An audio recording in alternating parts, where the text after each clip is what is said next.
Maka ingat, beriman dengan hari akhir maknanya kita beriman dengan segala sesuatu yang terjadi setelah kematian. Dan proses itu di padang mahsyar, ada 3 lokasi di padang mahsyar yang antum tidak akan kenal sama istri antum. Antum akan lupa sama bapak dan ibu antum. Sebutkan jamaah. Ana udah jatuh ketimpa tangga Ustaz. Ana punya istri sakit, ana di PHK. Entahlah apa yang harus ana lakukan. Ketika antum beriman dengan hari akhir, ya tenang antum. Sudah, ini bakal ditinggalkan. Ini cuma ujian dari Allah Jalla Jalaluh. Kemudian ketika kita beriman dengan hari akhir jamaah, tujuan hidup antum jelas. Jibril Radio 24 jam nonstop, dengerin kajian tanpa ribet. Allahumma salli wa sallim wa zid wa barik wa an'im ala sayyidina wa maulana wa qurrati a'yunina Muhammad wa ala alihi wa ashabihi ajma'in. Ya Allah, semoga rahmatmu, semoga salammu, semoga berkahmu, semoga segala kebaikanmu Engkau tambahkan untuk hamba kekasihmu, untuk baginda Nabi kita Muhammad sallallahu alaihi wasallam, untuk manusia terindah yang pernah menginjakkan kakinya di muka bumi ini, untuk baginda Nabi kita yang beliau telah menetapkan untuk kita semua tempat perjumpaan kita. Ntar lagi kita akan bicara tentang beriman dengan hari akhir. Anak kadangkala sering melihat di beberapa gedung-gedung besar ada tulisan, apa di sana tulisannya? Tempat titik berkumpul. Apa? Poin. Master point. Betul, master point. Ini ada meeting point. Apa lagi? Assembly point. Apa artinya? Zona kumpul. Masya Allah. Zona kumpul. Rasulullah SAW mengatakan kepada kita, Ana faratukum fil haud. Aku menanti kalian di telaganya. Di situ tempat berkumpul kita bersama Rasulullah SAW. Semoga kita bisa melihat, memandang wajah Nabi SAW dan mendapatkan syafaat beliau SAW. Semoga salawat itu bersambung untuk keluarga beliau, untuk istri-istri beliau, untuk putra-putri beliau dan untuk seluruh sahabat Nabi. Semoga Allah meridhai kita bersama mereka. Amma ba'd. Jamaah rahimakumullah. Berbincang tentang rukun iman. Mungkin sebagian di antara kita menganggapnya remeh. Seakan-akan itu pelajaran ketika kita masih kecil, pelajaran tatkala kita masih SD, dan kita sudah lulus dari SD tidak pernah berjumpa lagi dengan pelajaran tentang rukun iman. Padahal kalau kita membuka Al-Quranul Karim dari awal sampai akhir, kita tidak akan pernah jauh dari rukun-rukun iman ini. Berbincang tentang Allah Jalla Jalaluh.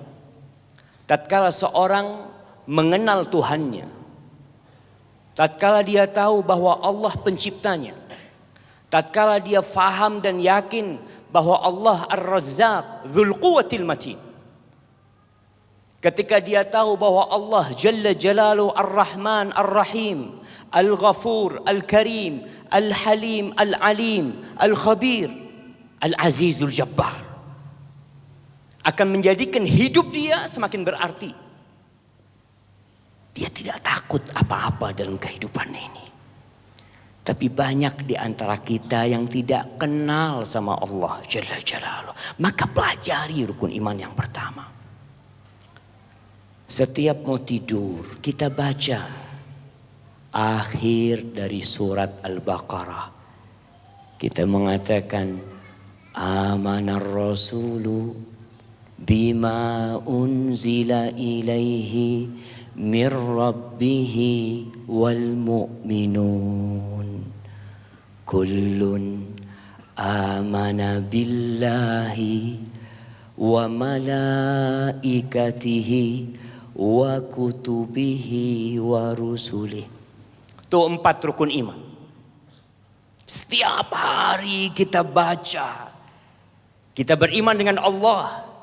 Kita beriman dengan malaikat-malaikatnya. Kita beriman dengan kitab-kitabnya. Sehingga kita tahu bahwa kehidupan ini ada aturannya. Allah turunkan kitab-kitabnya. Yang terakhir Al-Quranul Karim. Allah utus Rasul-Rasulnya. Sebagai penutupnya Nabi kita Muhammad alaihi salatu wassalam. Dan rukun iman yang kelima adalah al-iman bil yaumil akhir. Beriman dengan hari akhir. Jemaah semua dapat bukunya. Kalau nggak dapat bukunya kan ada PDF-nya. Udah di-share kan. Tapi di sini ana baca apa yang ditulis oleh Al-Ustaz Abdullah Zain. Masya Allah. Kita tuh ketika membaca, mungkin antum udah berulang kali membaca. Tapi tatkala antum kembali mengkaji tentang al-iman bil yaumil akhir, akan bertambah iman antum. Antum semakin faham bahwa apa yang kita lihat dalam kehidupan ini akan hancur lebur. Lalu kenapa kita capek-capek membangun rumah kita di dunia, kemudian kita tidak membangun rumah kita di akhirat? Beriman dengan hari akhir. Seringkali tadi disebutkan oleh Ustadz Edi dan ditulis di sini oleh Ustadz Abdullah Zain bahwasanya Allah Jalla Jalla seringkali menggandengkan antara al-iman billah wal yaumil akhir. Kalau antum cari di mesin pencari Al-Quranul Karim billahi wal yaumil akhir, paling tidak antum akan mendapatkan 19 kali Allah sandingkan dengan billahi wal yaumil. Yang pertama di surah Al-Baqarah. Ketika Allah berbincang tentang orang-orang munafik, Allah mengatakan wa minan nasi may yaqulu amanna billahi wa bil yaumil akhir wa ma hum bimu'minin. Ada manusia-manusia yang mengaku beriman dengan Allah dan hari akhir, tapi mereka pada dasarnya bukan orang-orang yang beriman. Karena ada konsekuensi dari beriman kepada Allah. Ada tuntutan ketika antum beriman dengan hari akhir. Dan ini yang dikupas ketika berbincang dengan beriman dengan hari akhir. Jemaah rahimakumullah, Ramadan berlalu yang kemarin. Sebagian di antara kita hatam Al-Quran 4 kali. Sebagian ada yang 5 kali. Sebagian ada yang 10 kali. Karena setiap 3 malam dia hatam Al-Quran Al-Karim. Tapi ada sebagian di antara kita yang sama sekali tidak hatam Al-Quran Al-Karim. Ada apa sebenarnya? Bukankah konsekuensi antum beriman dengan kitab-kitab Allah? Antum kaji Al-Quran Al-Karim. Dan di situ Allah bahas secara detail tentang beriman dengan hari akhir. Selama 13 tahun Rasulullah SAW berdakwah di kota Mekah Al-Mukarramah. Poin yang ditekankan dalam dakwah beliau adalah beriman dengan Allah, beriman dengan Nabi SAW, dan beriman dengan hari akhir. Kalau antum melihat juz amma, ada berapa surat di juz amma jemaah? Jemaah, anak kasih hadiah. Mana hadiahnya kok hilang? Masya Allah. Ada berapa surat di juz amma?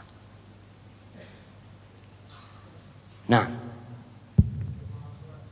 36 surat. Anda juga nggak tahu sebenarnya. Ustaz Abdul Zain berapa jumlahnya? Ustaz Abdul Zain. Betul. Sama nggak tahu kita. Betul antum. Pokoknya antum betul kasih hadiahnya. Anda nggak tahu.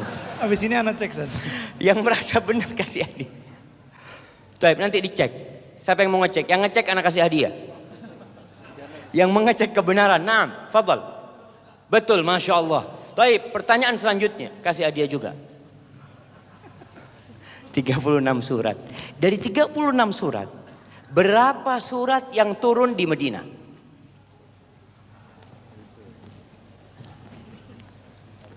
Jemaah, supaya kita tahu bahwa selama 13 tahun Rasul SAW berdakwah, yang ditekankan itu beriman dengan hari akhir salah satunya.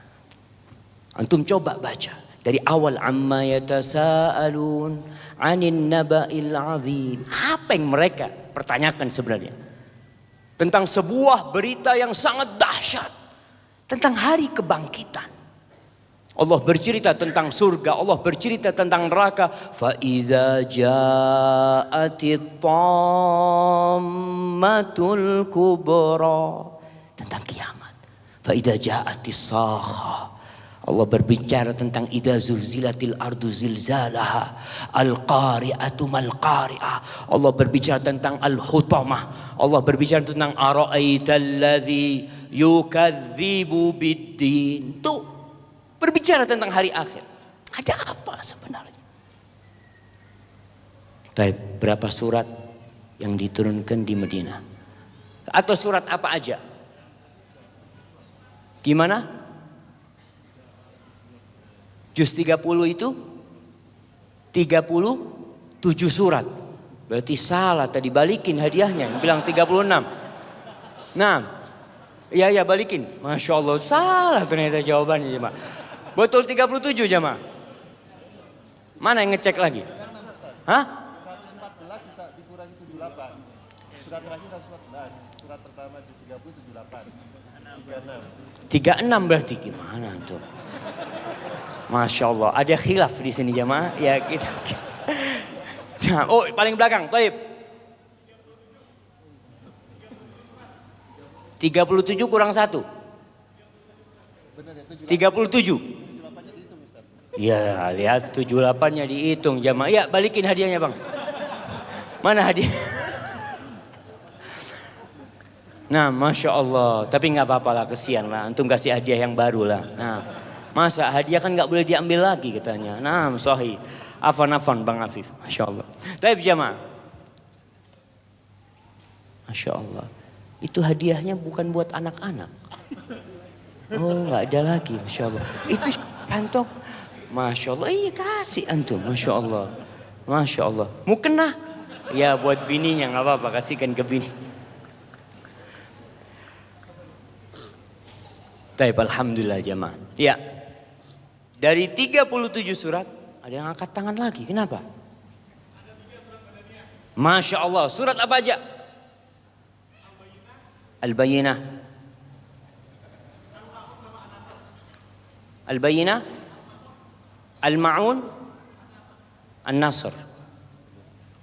Betul jamaah. Kayaknya yang Al-Ma'un bukan bang. Coba dilihat lagi, tapi gak apa-apa lah, kasih hadiah. Tapi ada 3 surat yang jelas. Salah satunya An-Nasr yang disebutkan tadi. Dan Al-Bayyinah diturunkan di kota Madinah Al-Munawwarah. Tapi kembali kepada pembahasan al-iman kepada hari akhir. Di dalam hadis-hadis Nabi SAW, Nabi seringkali ketika memotivasi umat untuk beramal, diingatkan dengan Allah dan diingatkan dengan hari akhir. Seperti hadis yang disebutkan, "Man kana yu'minu billahi wal yaumil akhir fala yu'dhi jarahu." Barang siapa yang beriman dengan Allah dan hari akhir, jangan mengganggu tetangganya. Tadi anak diantar sohib ke airport dari Jakarta. Dia cerita, Ustaz, anak kepingin Ustaz bikin ceramah Ustaz tentang dosa-dosa yang dianggap biasa, kata dia. Anak mau contohnya apa?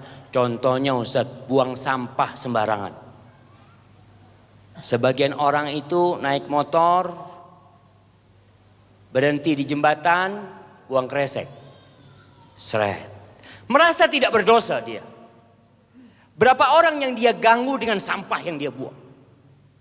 Tetangga-tetangga rumahnya kebanjiran, ternyata dia penyebabnya. Ketika dia beriman dengan Allah, bahwa Allah melihat apa yang dia lakukan. Dia beriman kepada hari akhir, bahwa di situ akan ada pembalasan atas apa yang dia lakukan. Dia tidak akan melakukan itu jamaah. Tapi itu tidak hadir. Sebagian orang kata dia, Ustaz, kita lihat sebagian orang parkir di pinggir jalan. Orang di belakangnya akhirnya jadi macet. Terganggu orang-orang di sana. Dia merasa itu nggak dosa. Wallahi jamaah. Sebaliknya, ketika ada sesuatu yang mengganggu di jalan, kemudian antum pindah, antum buang. Dengan keyakinan Allah melihat antum. Dan Allah akan memberikan balasan dari apa yang antum lakukan. Wallahi dunia ini akan menjadi indah. Nggak akan ada lagi yang parkir sembarangan di pinggir jalan yang mengganggu tetangganya. Kenapa? Dia beriman dengan Allah dan hari akhir. Ada sebagian orang yang Masya Allah, di depan rumahnya, di pinggir jalan nih, dikasih batu. Supaya nggak parkir tetangganya di sana. Kenapa sih? Ketika dia beriman dengan Allah dan hari akhir, silahkan parkir. Ada orang yang punya lahan kosong. Dia parkir lahan kosong itu karena banyak orang parkir di lahan itu. Kenapa? Apa yang menyebabkan engkau memagarnya? Apa ada yang berkurang dari hartamu? Nggak ada orang parkir di sana, dia dapat pahala. Di sini beriman dengan hari akhir yang memotivasi dia untuk beramal. Coba kita baca surat Al-Ma'un. Ketika Allah mengatakan, ara'aital ladzi yukadzibu biddin.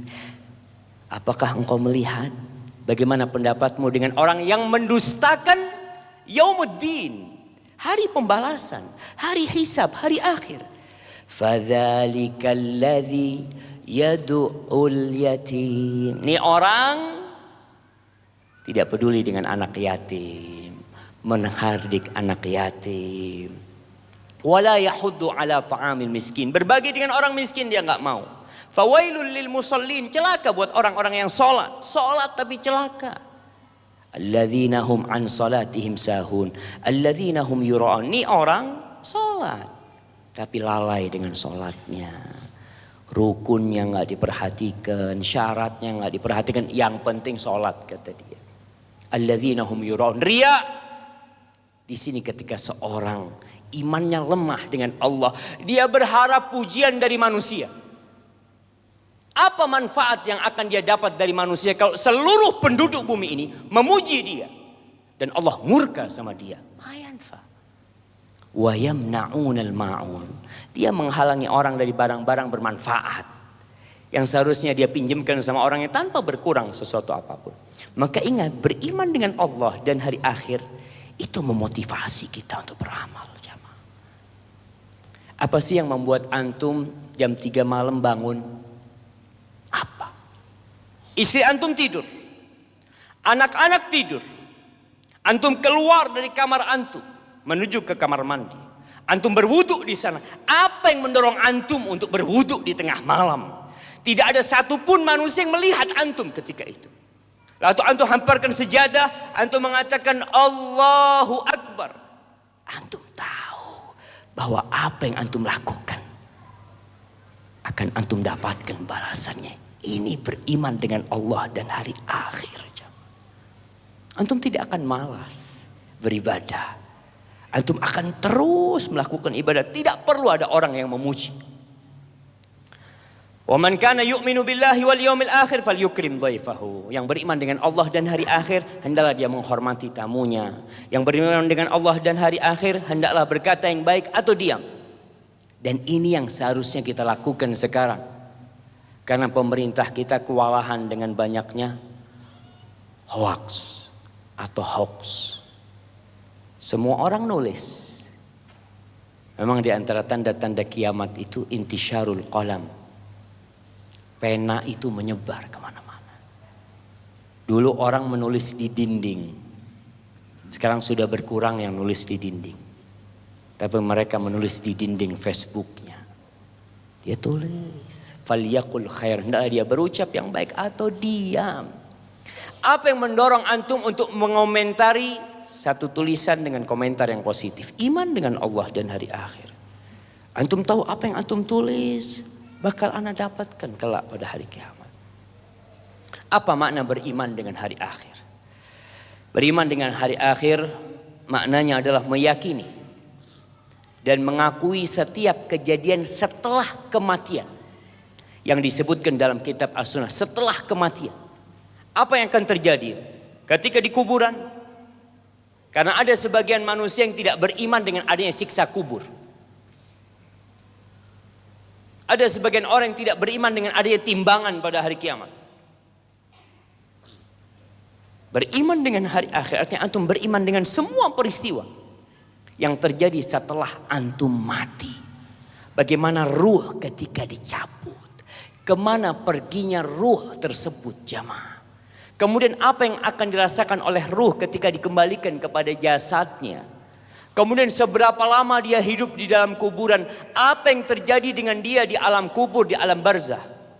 Kemudian beriman dengan adanya tiupan sangkakala, terjadinya kiamat, kehancuran semuanya.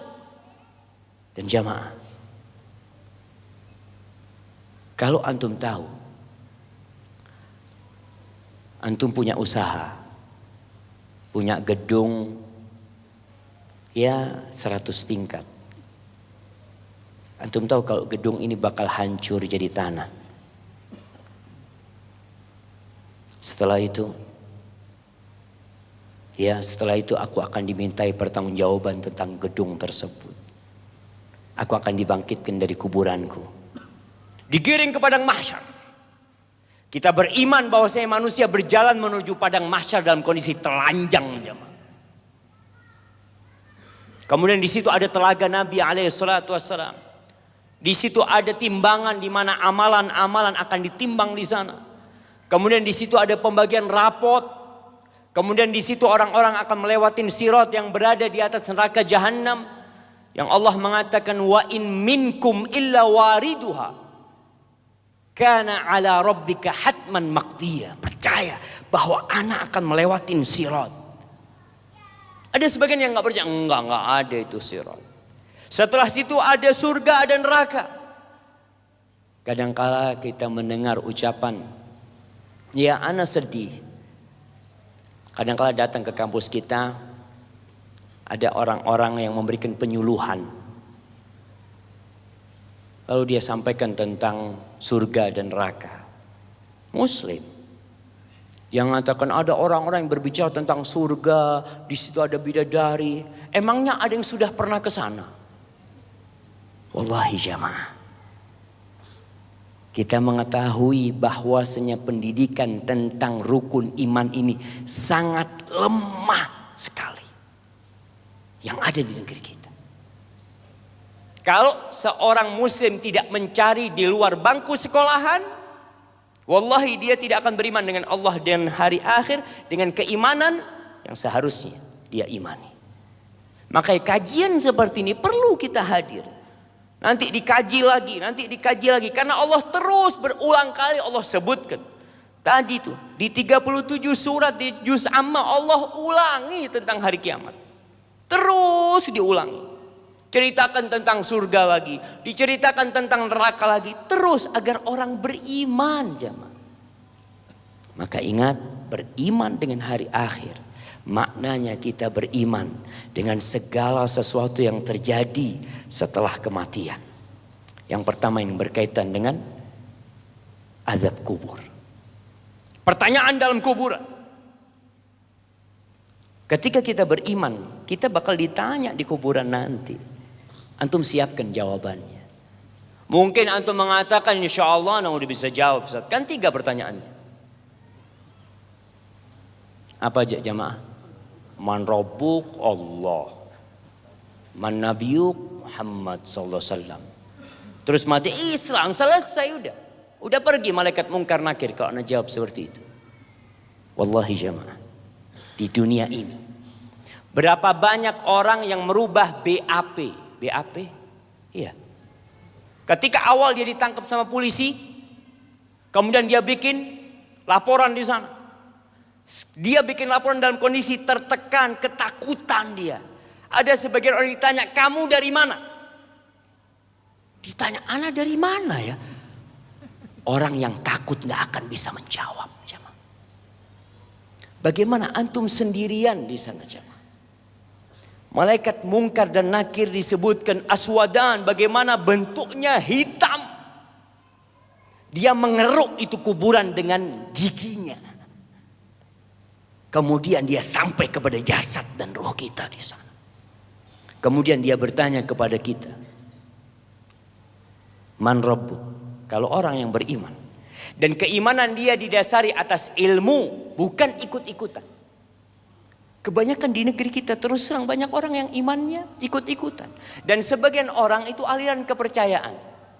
Tapi karena nggak boleh mencantumkan di KTP-nya kepercayaan, terpaksa ditulis Islam.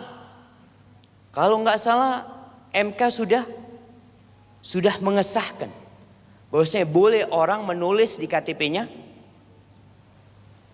kepercayaan.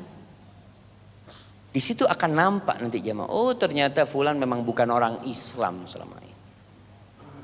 Ada orang yang ikut-ikutan Islam, sholatnya ikut-ikutan. Di bulan Ramadan kita lihat, ada orang yang puasa. Antum kenapa puasa? Ya apa Ustaz? Di rumah semua puasa, nggak enak anak lu nggak puasa. Wallahi kadang-kadang seperti itu. Mereka hanya ikut-ikutan belakang. Orang yang beriman, dia akan menjawab Rabbi Allah. Ditanya agamanya apa, dinil Islam. Ditanya tentang itu orang yang diutus kepada kalian, jawabannya huwa Rasulullah SAW. Dia tanya tentang ilmunya, tentang ilmu dia menjawab qara'tu kitab Allah. Aku membaca. Lihat, orang ini bakal ditanya wa ma ilmuka? Apa yang engkau ketahui ilmu tentang orang ini, tentang Rasulullah SAW? Tentang agama ini, tentang Allah Jalla Jalaluh. Apa yang kau ketahui? Apa jawab orang ini? Qara'tu kitab Allah. Aku membaca kitab Allah. Ini sumber ilmu jemaah. Antum sudah berapa kali menghatamkan Al-Quran dengan artinya jemaah? Berapa kali? Ada orang yang umur 50 tahun belum selesai menghatamkan Quran dengan artinya. Padahal selama dia kuliah 4 tahun, Masya Allah, kitab-kitab itu dia habisi semuanya. Dia baca semuanya. Qurannya gak dibaca. Dia mengatakan, aku beriman dengan Al-Quranul Karim. Aku percaya dengan apa yang ada di dalamnya. Dan ini seorang yang beriman. Adapun orang-orang munafik, ketika dia ditanya, man rabbuk, man nabiyuk, ma dinuk, sami'tu an-nas yaqulun faqultu. Jawaban dia la adri, aku enggak tahu. Tapi aku dengar orang, mereka mengatakan bahwasanya nabinya Muhammad SAW, bahwasanya Tuhannya Allah. Dengar. Ya, aku mengatakan apa yang mereka katakan. Yaqul faqul. Bukan beriman dia enggak, hanya mengikuti ucapan. Itu akan terjadi di alam kubur. Dan kita harus yakin jamaah. Kalau mau berbicara tentang dalil-dalil tentang azab kubur, banyak kali Allah sebutkan dalam Al-Quranul Karim. Isyarat-isyarat bahwasanya akan ada azab kubur. Di sini disebutkan yang ada di surat Taubah ayat 101, Allah mengatakan sanu'adzibuhum marratain thumma yuradduna ila azabin azim. Tentang orang-orang munafikin, kata Allah, kami akan mengazab mereka 2 kali. Kemudian mereka akan dikembalikan kepada azab yang besar. 2 kali di mana? 1 di dunia, 1 di alam kubur. Setelah dibangkitkan mereka akan dimasukkan kepada azab yang pedih. Akan ada azabnya itu. Ana punya paman rahimahullahu ta'ala. Ketika ana pulang dari pesantren, dia tanya sama ana, Syafiq percaya dengan azab kubur? Dia seperti itu bertanya. Ana ngomong percaya. Gimana di azab kubur? Kan belum ada hisab. Kan azab itu setelah hitung-hitungan nantinya. Gimana menurut antum jemaah? Oh, iya juga ya, Masya Allah. Ketika kita tidak punya keimanan yang kuat, nggak punya ilmu, kita akan terbawa dengan syubhat-syubhat yang ditebarkan oleh mereka. Maka jangan sembarangan belajar antum. Antum salah berguru, ada ustadz mengatakan Kita itu harus beriman dengan Al-Quran. Hadis ini kan banyak yang dhaif. Iya benar juga. Tahu dari mana antum hadis dhaif sama yang sahih? Dibohong-bohongin sama ustaz nanti. Hati-hati jamaah. Anak punya paman tidak beriman dengan azab kubur. Karena dia punya guru mengatakan nggak ada azab kubur. Dia bawakan syubhat-syubhatnya. Coba dibaca. Allah Jalla Jalla berfirman di surat Al-Mu'min atau surat Ghafir ayat 45-46 tentang Fir'aun. Allah mengatakan wa haqa bi ali fir'auna su'ul azab. Fir'aun beserta kaumnya dikepung oleh azab yang sangat buruk. Di mana? Di kubur dia. Sekarang. An-naru yu'raduna 'alaiha ghuduwan wa 'ashiyya wa yawma taqumu as-sa'atu adkhilu ala fir'auna ashaddal 'adzab. Allah menceritakan bahwa kepada mereka dipertontonkan, diperlihatkan neraka pada pagi dan petang. Belum masuk neraka, belum. Nanti masuk nerakanya. Tapi azab itu sudah dipertontonkan. Orang jamaah, ketika dia melihat azab yang bakal menimpa dia, dia akan menderita. Dan penderitaan batin itu lebih dahsyat daripada penderitaan fisik. Ghuduwan wa isya, pagi dan petang ditampakkan kepada mereka. Wa yauma taqumus sa'a, dan pada hari kiamat nanti baru itu Fir'aun bersama kaumnya dimasukkan kepada adkhilu ala fir'aun asyaddal adzab, dimasukkan kepada azab yang pedih nantinya, yang dahsyat buat mereka. Adapun hadis-hadis Nabi alaihi salatu wassalam, ya kita tiap hari. Antum kalau selesai tasyahud, antum baca doa apa? Allahumma inni a'udzubika min azabil qabr. Terus antum mengatakan enggak ada azab kubur. Antum baca doa itu? Ya baca, kan Nabi yang nyuruh baca. Antum percaya dengan azab kubur? Enggak percaya. Gimana antum berdoa dengan sesuatu yang antum tidak percaya? Tiap hari, tiap sholat Rasul sallallahu alaihi wasallam mengajarkan kepada kita untuk berdoa. Allahumma inni a'udzubika min azabil qabr wa min azabi jahannam. Ada azab sebelum azab jahannam, yaitu azab kubur. Dan kita harus yakin seorang muslim. Hadis-hadisnya mutawatir yang menjelaskan tentang azab kubur jamaah. Kembali lagi kita harus belajar. Itu yang pertama. Kemudian berbicara tentang nikmat di dalam kuburan. Ada nikmat di sana. Jadi kalau bicara tempat istirahat jamaah, orang yang soleh istirahat pertama dia nanti di kuburan. Ketika dibentangkan kuburnya. Sekarang orang sibuk bangun kuburannya. Di Jakarta sebagian kuburan harganya berapa? Ada yang 100 juta? Ada yang 100 juta. Ada yang 200 juta mungkin. Ada yang kuburannya itu bisa buat ngopi. Sama keluarga kan kopi di sana, subhanallah. Kalau engkau benar ingin kuburanmu luas sepanjang mata memandang, maka sebelum meninggal dunia, ini beriman dengan hari akhir, dengan adanya nikmat di kuburan. Ketika orang ingin kuburannya pakai AC, apa yang harus antum lakukan? Cari masjid-masjid yang nggak ada AC-nya, antum pasangi AC-nya. Ustadz masjidnya nggak mau, Ustadz. Kenapa nggak mau? Listriknya nggak kuat. Nah, antum bilang ana pasangin AC sama listriknya. Sampai kapan? Sampai ana mati. Antum pasangin. Ketika antum meninggal dunia, antum akan dapatkan apa yang antum kerjakan selama hidup ini. Faman ya'mal mithqala dzarratin khairan yarah. Antum akan dapatkan apa saja yang antum amalkan jemaah. Itu nanti akan ada seorang yang mendampingi antum di dalam kubur. Ketika dia amal soleh, dia akan dalam rupa wujud orang yang baik, yang indah. Karena kalau antum sendirian di sana nggak ada temannya susah. Keluarga biar mereka pulang semuanya, harta-harta biar dibagi. Tapi antum sudah cukup amalannya. Maka kita beriman dengan adanya nikmat di kuburan dan azab di kuburan. Yang kedua, meyakini adanya hari kebangkitan. Andai kata kita mati selesai urusannya, kematian itu akan menjadi tempat istirahat. Tapi akan ada pertanyaan, akan ada kebangkitan. Dan itu yang berulang kali Allah sebutkan. Tentang bagaimana kebangkitan itu. Allah menceritakan kerusakan alam ini. Coba antum baca. Idza sama'un fatarat wa idzal kawakibun tatharat wa idzal biharu fujirat wa idzal quburu bu'thirat. Itu yang namanya langit ini akan terpecah nantinya.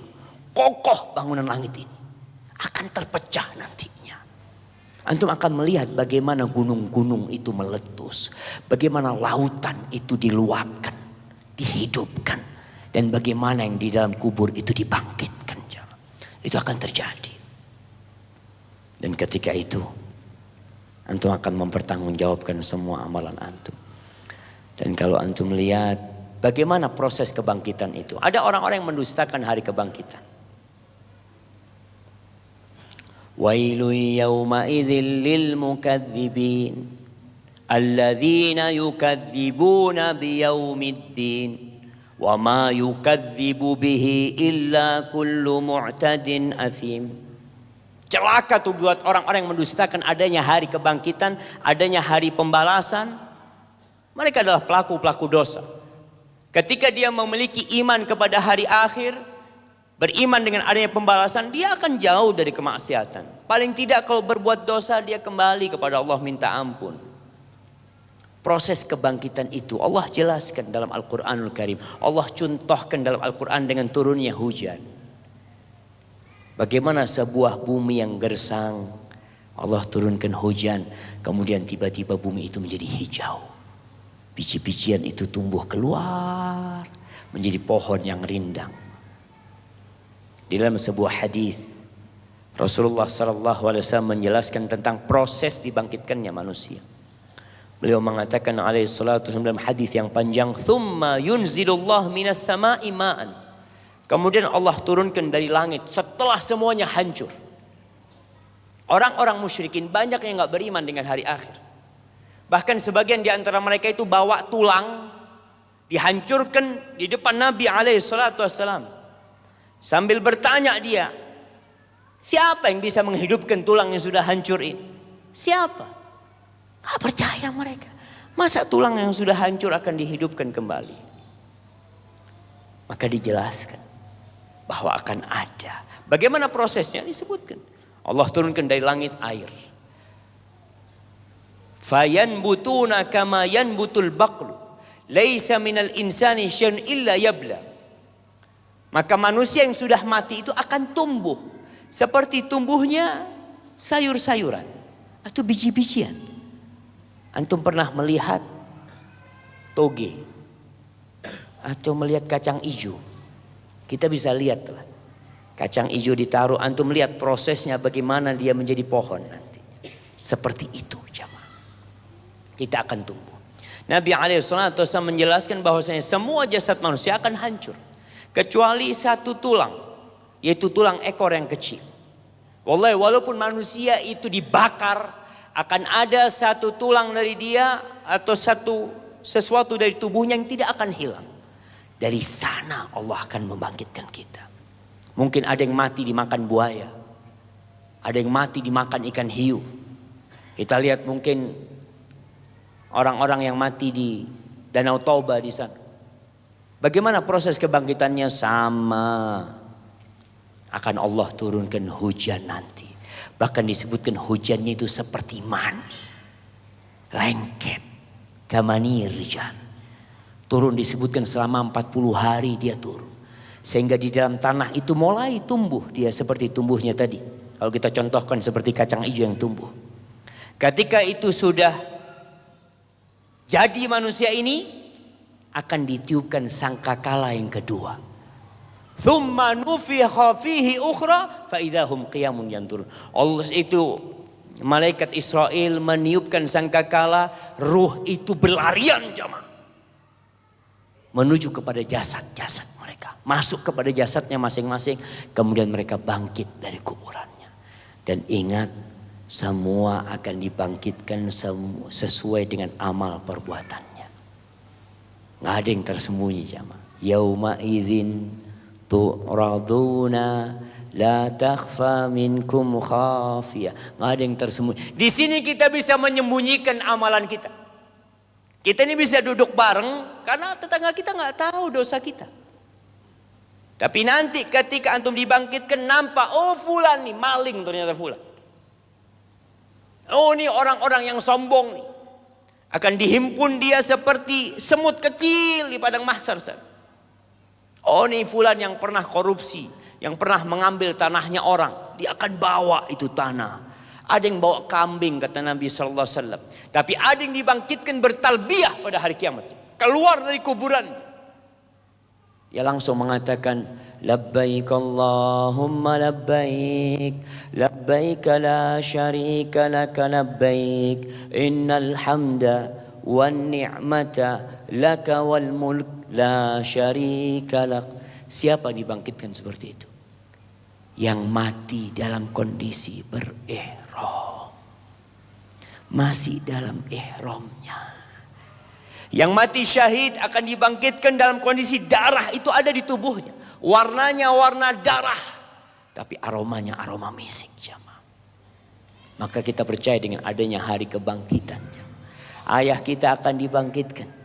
Anak-anak kita akan dibangkitkan. Kita pun akan dibangkitkan bersama mereka. Kemudian yang ketiga, meyakini adanya hari penghitungan amal. Setelah dibangkitkan menuju ke padang mahsyar. Ada proses panjang di sana jemaah. Ada matahari yang mendekat. Bagaimana mereka tenggelam dalam keringatnya. Semua sesuai dengan amalannya. Jemaah, semua sesuai dengan amalannya itu untuk urusan akhirat. Tapi untuk urusan dunia tidak. Pembagian rizki di dunia ini bukan sesuai dengan amalannya. Tapi sesuai dengan ujian yang Allah berikan kepada kita. Ada orang gak pernah lulus kuliah, kaya raya dia. Ada orang gak pernah meletakkan keningnya di bumi Allah Jalla Jalla. Gak pernah sujud, gak pernah datang ke masjid, yang dimakan riba, haram yang dia makan. Tapi Ustaz, Masya Allah Ustaz, rizkinya lancar banget Ustaz. Pembagian di dunia ini bukan dengan amal. Anda ingatkan kembali kadangkala kita nih, kita ada makan durian jemaah. Mana Abu Taqwa? Ada, sudah. Oh nanti malam. Nanti malam tuh makan durian. Kadang-kadang ada teman yang telat datangnya. Dapat durian yang udah ya, yang udah ujung-ujungnya itu jemaah. Fadal. Anak kok tinggal ini? Ya tergantung amalnya mas. Enggak, tergantung rizkinya kalau di sini. Amal tidak. Tapi untuk urusan di akhirat, itu tergantung dengan amalnya. Maka orang yang melewatin sirat biqadri amalih. Orang yang dalam pembagian cahaya biqadri amalih. Orang yang tenggelam dalam keringatnya biqadri amalih. Semua sesuai dengan amalannya. Kalau di dunia enggak. Makanya antum jangan terpangu melihat fulan kaya raya. Masya Allah ya. Sebagian orang juga kita lihat jamaah. Ketika dia susah, Masya Allah, soft pertama. Sholat soft pertama. Kenapa? Punya utang. Utangnya lunas, soft kedua. Usahanya lancar, Masya Allah, soft ketiga. Buka cabang usahanya, masbuk. Kita lihat sebagian orang seperti itu. Ini pembagian dunia, ujian, hati-hati. Makanya Allah mengatakan, wa nabluukum bisyarri wal khairi fitnah. Wa ilaina turja'un. Kita tuh ngasih ujian sama kalian dengan kebaikan dan keburukan. Itu semuanya fitnah, ujian. Yang dikasih kekayaan, kita ini kadang-kala kalau susah baru ngomong, ana diuji Ustaz. Iya. Ketika dikasih kekayaan, ya Alhamdulillah Ustaz. Sejak ana hijrah, sejak ana mendekatkan diri kepada Allah, rezeki ana semakin lancar Ustaz. Itu juga ujian. Antum akan mendapati nanti. Sukses enggak antum dalam ujian tersebut? Sebagian orang sukses dalam kesusahan. Diuji susah, sukses. Bangun malam dia. Sebagian yang belum nikah, Masya Allah, jam 3 bangun minta jodoh. Setelah menikah, nggak ada lagi qiyamul lail. Ketika bangun malam mau sholat dipanggil sama istrinya, bang dingin banget bang, nggak usah lah. Antum bisa lihat kita nih jamaah. Antum sebelum menikah dan setelah menikah, bagaimana kondisi antum. Tapi ada orang-orang yang lulus dalam ujian tersebut. Setelah menikah, dia sebelum menikah minta jodoh, dikasih jodoh yang awalnya sholat malamnya 5 rakaat, dikasih jodoh jadi 7 rakaat sholatnya. Dia tambah tuh.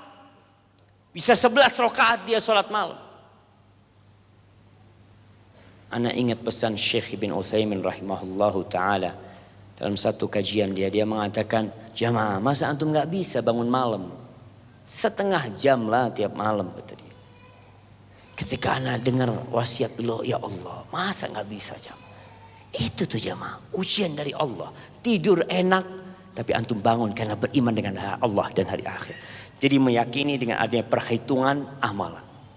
Bagaimana proses penghitungan amalan itu? Kita lihat bahwasanya nanti ada pembagian kitab. Allah mengatakan fa amma man utiya kitabahu biyaminihi fasawfa yuhasabu hisaban yasira. Kalau antum mendapatkan kitab antum dengan tangan kanan antum, ketika itu antum akan dihisab dengan hisab yang mudah. Hanya ditanya-tanya sama Allah, dilihat, ditunjukkan amalannya, lalu diampuni dosa sama Allah. Dan proses itu di padang mahsyar, ada 3 lokasi di padang mahsyar yang antum tidak akan kenal sama istri antum. Antum akan lupa sama bapak dan ibu antum. Sebutkan. Jamaah. Ada 3 tempat. Ibu-ibu. Ada mic-nya ibu-ibu? Ayo silakan ibu-ibu. Ada 3 tempat yang ibu akan lupa sama suaminya.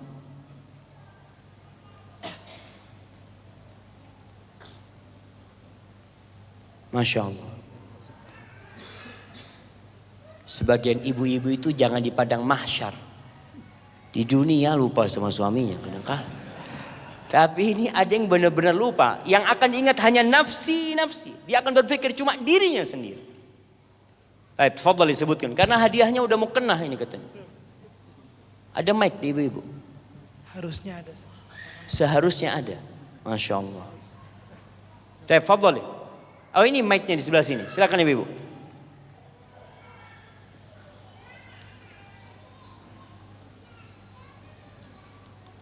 Nah.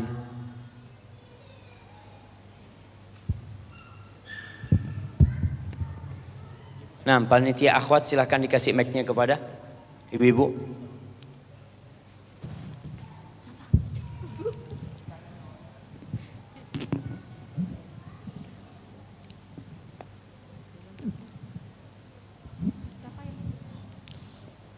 Nah, sebutkan di 3 tempat kita tidak akan ingat dengan siapa-siapa.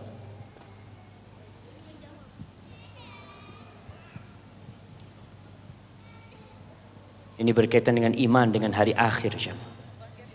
Antum harus persiapan ketika itu.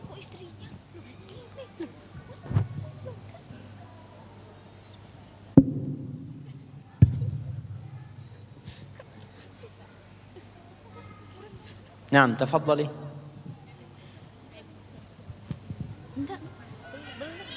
Antum udah bawa hadiahnya kayak bisa jawab aja mereka.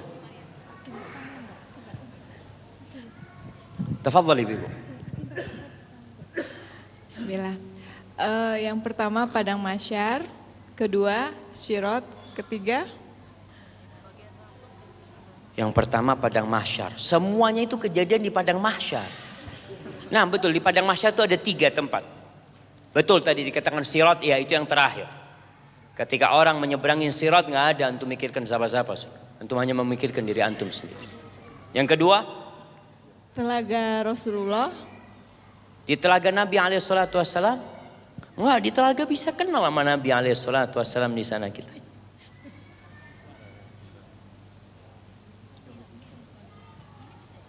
Sebentar Ustadz cari catatan dulu. Masya Allah. Ini cari catatan dulu katanya jamaah. pembagian rapot, mizan sama sirat Ustaz. Masya Allah, barakallahu fiik. Nah, kasih hadiahnya tuh. Nah, di 3 tempat itu kita tidak akan ingat dengan siapa-siapa. Sama bapak antum baik. Yang pertama, ketika pembagian rapot. Sampai antum tahu dengan tangan kanan atau dengan tangan kiri antum menerima rapot tersebut. Ketika Allah mengatakan orang yang mendapatkan dengan tangan kanannya, fa amma man utiya kitabahu biyaminihi fayaqul ha umqra'u kitabiyah. Orang yang mendapatkan kitabnya dengan tangan kanan di situ akan berteriak, dia mengatakan, ha umqra'u kitabiyah, nih kalian baca kitabku. Kalian baca catatanku. Kenapa dia bisa mengatakan hal itu? Dia mengatakan inni dhanantu anni mulaqin hisabiyah. Aku yakin kalau aku akan dihisab. Yakin dia jamaah. Keyakinan dengan adanya hisab ini yang membuat seorang beramal jamaah. Siap dia meninggalkan semua yang haram.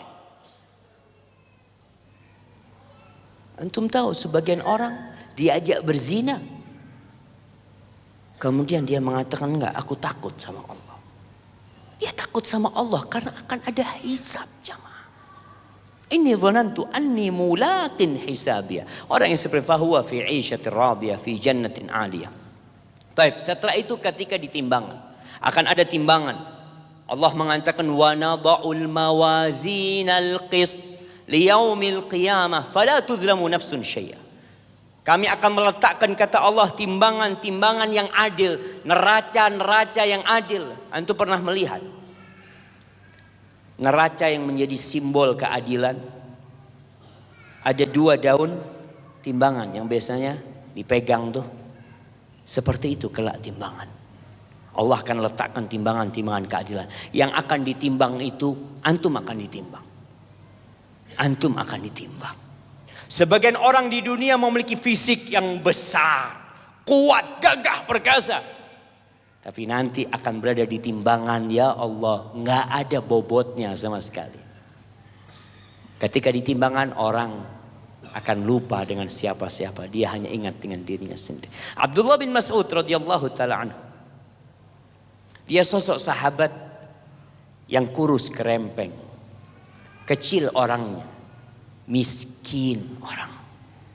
Suatu hari Abdullah bin Mas'ud radhiyallahu taala anhu, dia mengambilkan dahan untuk siwak untuk Nabi alaihi salatu wassalam. Dia naik pohon arok. Datang angin berhembus ya.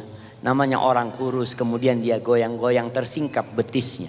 Para sahabat tertawa pada waktu itu. Nabi melihat para sahabatnya tertawa alaihi salatu wassalam. Lalu beliau mengatakan, mimma tadhakun. Apa yang membuat kalian tertawa? Di sini para sahabat sadar kalau mereka melakukan kesalahan dengan tertawaan mereka. Lalu mereka mengatakan, min diqqati saqaihi ya Rasulullah, atau min khumusati saqai, dari kecilnya betisnya Abdullah bin Mas'ud radhiyallahu taala anhu. Wallahi jamaah, ada orang-orang mungkin yang antum kalau lihat, antum nggak peduli sama dia. Ini bukan orang yang terkenal. Ini orang yang miskin, yang pakaiannya mungkin tidak layak untuk antum berteman dengan dia. Ketika Rasul SAW melihat nih para sahabat memandang orang dengan dunia, menilai orang dengan dunia, dengan penampilan, dengan pakaian, dengan jam, dengan mobil yang dia pakai mungkin.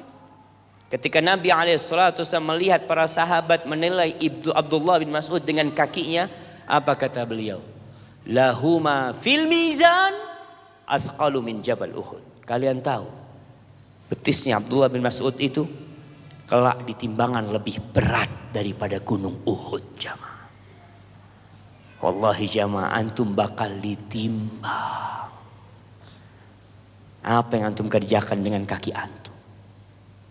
Sebagian orang kuat olahraga, 1 jam dia olahraga, dia fitness, berdiri sholat 15 menit udah gak kuat.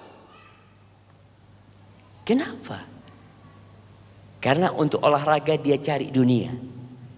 Dia ingin menampilkan dirinya yang sehat, yang gagah. Tapi untuk berdiri di hadapan Allah itu butuh iman. Kalau kaki antum bakal ditimbang, jamaah. Tangan antum bakal ditimbang, tubuh antum akan ditimbang, kitab antum akan ditimbang, amalan antum akan ditimbang. Wallahi sebagian orang mungkin bersodakoh 1 miliar, 2 miliar, antum akan tahu bobot dari amalan antum di timbangan nanti. Ikhlaskah antum atau tidak? Makanya kita itu diuji, ayyukum ahsanu amala. Siapa di antara kalian yang paling baik amalannya, bukan yang paling banyak. Maka nanti di timbangan kita akan tahu. Allah mengatakan fa amma man thaqulat mawazinuhu fahuwa fi 'ishatir radiyah wa amma man khaffat mawazinuhu fa ummuhu hawiyah. Tapi selesai di timbangan, mereka digiring menuju ke neraka jahanam. Mereka semua akan melewati sirat. Ada yang masuk surga tanpa hisab, tanpa azab, tapi semuanya melewati sirat. Karena lokasi surga Allah itu setelah orang-orang melewati sirat. Kita yakin dengan adanya sirat yang berada di atas neraka jahanam. Kemudian meyakini dengan adanya surga dan neraka. Jamaah, kenapa antum datang ke hotel ini? Apa yang ditawarkan sama Abu Taqwa di hotel ini? Apa yang ditawarkan? Ada kamar full akses. Ada kamar yang biasa. Ada kamar yang di lantai 2. Ada kamar yang di lantai 3. Antum membayar sesuai dengan yang antum inginkan. Dan antum merasakan, oh makannya kurang enak mungkin kadang-kala. Nggak sesuai dengan yang ana bayar ini. Maka antum pelajari tentang surga Allah Jalla Jalaluhu. Yang antum akan dapatkan jauh lebih besar daripada yang antum bayar. Di surga Allah. Ketika seorang sahabat sodakoh 1 ekor onta. 1. Dia sekedar. Mungkin orang kalau antum sedekah 1 ya digantiin 2, digantiin 3. Nih sahabat datang membawa seekor onta dengan pelananya lengkap siap untuk berjihad di jalan Allah. Rasulullah SAW mengatakan kepada dia, laka biha yaumal qiyamati sab'u mi'ati naqah kulluha makhtumah. Engkau akan mendapatkan kelak pada hari kiamat 700 ekor onta. Itu yang akan ada di timbangannya. Semuanya pakai pelana. Maka kita harus yakin dengan adanya surga dan neraka. Apa yang antum berikan di sini, antum akan dapatkan di sana. Pada waktu perang Badar, Rasulullah SAW mengatakan kepada para sahabatnya, "Qumu ila jannatin arduhas samawati wal ard." Kalian semua bangkit menuju surga Allah yang luasnya seluas langit dan bumi, jemaah. Wallahi jemaah, orang yang terakhir masuk surga itu akan mendapatkan 10 kali lipat dunia ini. 10 kali lipat orang yang paling kaya, raja terkaya di dunia ini. Itu orang yang terakhir masuk surga. Sahabat ini disuruh menuju surga yang luasnya seluas langit dan bumi. Kita sering kali mendengar tentang surga. Tapi kadang-kadang tidak tergerak hati kita untuk berbuat dan beramal. Untuk mencari surga Allah. Sebagian orang kalau dikasih penawaran dunia langsung. Investasi, antum kasih 100 juta, tiap bulan dapat 30 juta. Tiap bulan dapat 20 juta. Kita tertarik. Antum dikasih investasi, antum investasi, dapat apa anak? Dapat surga Allah Jalla Jalaluhu. Mau enggak antum investasi? Dapat surga Allah. Wallahi berat. Nih sahabat Nabi ketika mendengar ucapan Rasul sallallahu alaihi wasallam, ada yang namanya Umair bin Humam Al-Ansari, "Ya Rasulullah, jannatun arduhas samawati wal ard." Yang engkau tawarkan ini surga yang luasnya seluas langit dan bumi? Kata Nabi alaihi salatu, "Na'am." Apa kata Umair bin Hammam? Bakhin. Kata dia, Allah, kata dia. Seperti itu luasnya. Lalu Nabi bertanya kepada Umair, kenapa engkau mengatakan bakhin? Enggak Rasulullah SAW. Aku hanya berharap bisa menjadi penghuni surga. Lalu Rasulullah SAW mengatakan, anta min ahliha, engkau termasuk penghuni surga. Umar mendapatkan ucapan ini, dia langsung siap-siap. Dia keluarkan beberapa butir kurma untuk dia makan, supaya dia kuat ketika berjihad. Ketika dia mulai makan butiran-butiran kurma itu, dia mengatakan kepada dirinya, la in ishtu hatta akula hadhihi tamarat la hiya hayatun tawilah. Kalau aku hidup sampai menghabiskan kurma ini, itu kehidupan yang panjang, kata dia. Dia lemparkan kurma itu, dia lari ke medan perang. Dan dia tewas di jalan Allah Jalla Jalaluhu. Iman dengan surga yang menyebabkan dia melakukan itu. Abu Dahdah, seorang sahabat Nabi. Pernah di Madinah terjadi keributan. Ada salah satu anak Ansor yang punya satu pohon kurma. Yang pohon kurmanya ini bukan milik dia sebenarnya. Milik tetangganya di kebun itu. Tapi karena masuk ke tanahnya, mintalah si anak ini supaya dikasihkan kepada dia. Dipanggil sama Nabi SAW. Sudahlah kata Nabi SAW, kasihkan kepada dia. A'tih laka nakhlatun fil jannah. Engkau akan mendapatkan satu pohon kurma di surga.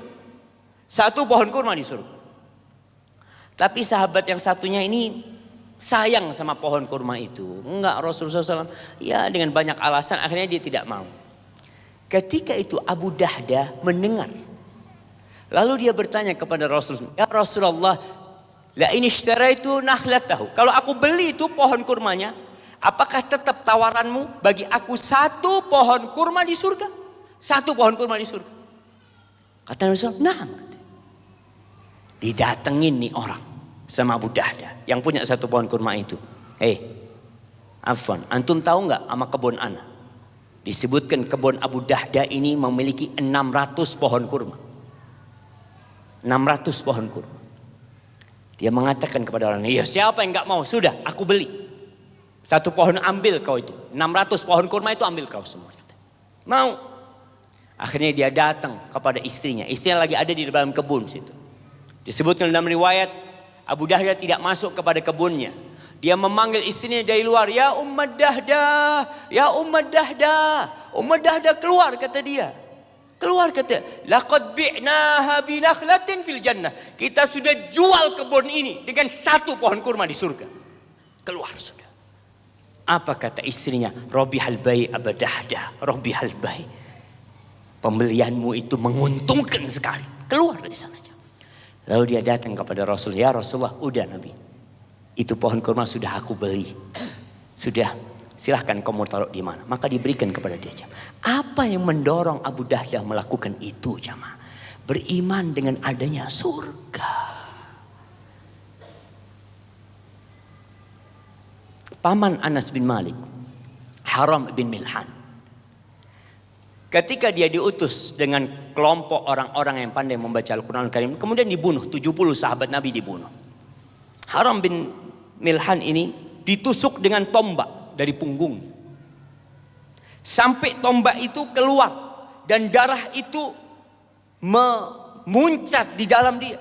Dia ambil itu darah sambil mengatakan, Fustu wa Rabbil Ka'bah, Fustu wa Rabbil Ka'bah. Aku menang demi Rabbul Ka'bah.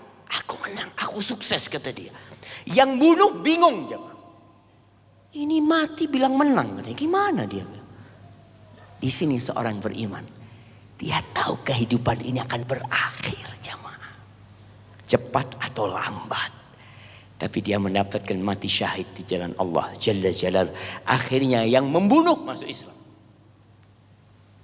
Dia melihat keajaiban di diri para sahabat Nabi. Maka jamaah rahimakumullah, ketika kita beriman dengan hari akhir ini, kita akan termotivasi untuk beramal soleh. Kita akan takut untuk melakukan dosa dan kemaksiatan. Kita akan terhibur saat kurang kenikmatan. Udahlah, ketika antum mungkin merasa, ya Allah Ustaz, ana kok susah hidup ana Ustaz ya. Ana udah jatuh ketimpa tangga Ustaz. Ana punya istri sakit, ana di PHK, entahlah apa yang harus ana lakukan. Ketika antum beriman dengan hari akhir, ya tenang antum. Sudah, ini bakal ditinggalkan, ini cuma ujian dari Allah Jalla Jalaluh. Kemudian ketika kita beriman dengan hari akhir jamaah, tujuan hidup antum jelas. Kita semua sedang berjalan menuju kepada arah kematian. Semuanya berjalan. Tinggal nunggu waktu. Umur umat Nabi Muhammad SAW berapa? 60 sampai 70. Tadi anak ketemu dengan bapak yang umurnya 80. Mana yang umurnya 80 ke atas? Masya Allah, kasih hadiah. Antum kasih apa? Mukena. Masya Allah. Gimana umur 80 dikasih mukena sama antum? Nggak apa-apa, hadiahkan kepada siapapun. Masya Allah. Fadol, kasih kepada bapak. Masya Allah. Ini langka jemaah. Kata Rasul sallallahu alaihi wasallam, "A'maru ummati baina 60 wa 70 wa aqalluhum man yajuzu dzalik." Umur umatku itu antara 60 sampai 70. Sedikit yang lewat. Yang lewat sedikit. Maka kita yang sudah di atas umur 40 tahun siap-siap. Kita tuh kalau buah ya udah kuning-kuning tuh. Udah siap dipanen. Maka persiapkan amalan antum jamaah dan ikhlaskan ketika beramal lillahi ta'ala. Hadza wallahu a'lam bissawab. Itu yang bisa ana sampaikan. Antum bisa baca sambil tiduran. Di waktu ana lihat yang ditulis oleh Ustaz Abdul Zain begitu indah sekali agar kita semakin yakin dengan adanya hari kebangkitan dan kita juga semakin termotivasi untuk beramal. Hadza wallahu a'lam bissawab. Waktu ana tinggal 7 menit nih jemaah. Hah? Kita manfaatkan untuk tanya jawab. Tafadhol. Jibril Radio 24 jam nonstop dengerin kajian tanpa ribet.